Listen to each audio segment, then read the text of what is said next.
Assalamualaikum warahmatullahi wabarakatuh.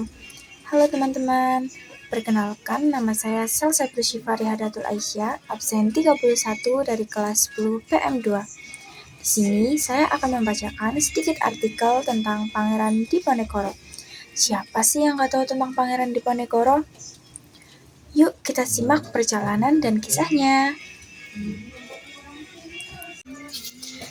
Pangeran Diponegoro adalah salah satu tokoh penting dalam sejarah Indonesia yang dikenal sebagai pemimpin dalam Perang Jawa. Pangeran Diponegoro lahir pada tanggal 11 November tahun 1785 di Yogyakarta dengan nama bendera Raden Mas Mustahar. Ia merupakan putra dari Sultan Hamengkubuwono III, namun tidak diangkat sebagai pewaris tahta.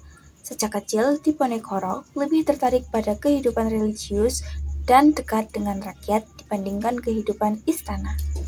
Perlawanan Diponegoro dipicu oleh berbagai faktor, termasuk campur tangan Belanda dalam urusan keraton Yogyakarta, pajak yang memberatkan rakyat, serta pemasangan tiang pancang untuk pembangunan jalan yang melewati makam luhur tanpa izin.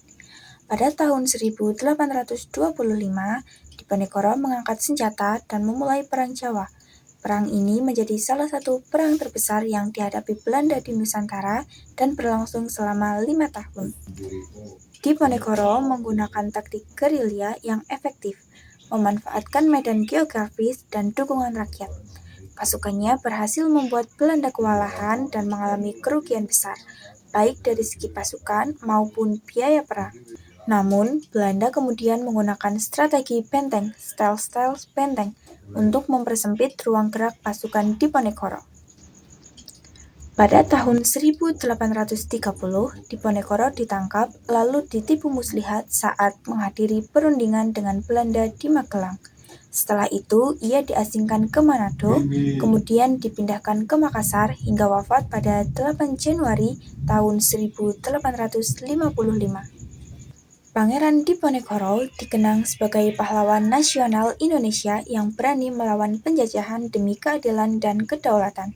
Namanya diabadikan dalam berbagai tempat, institusi, dan karya seni di Indonesia.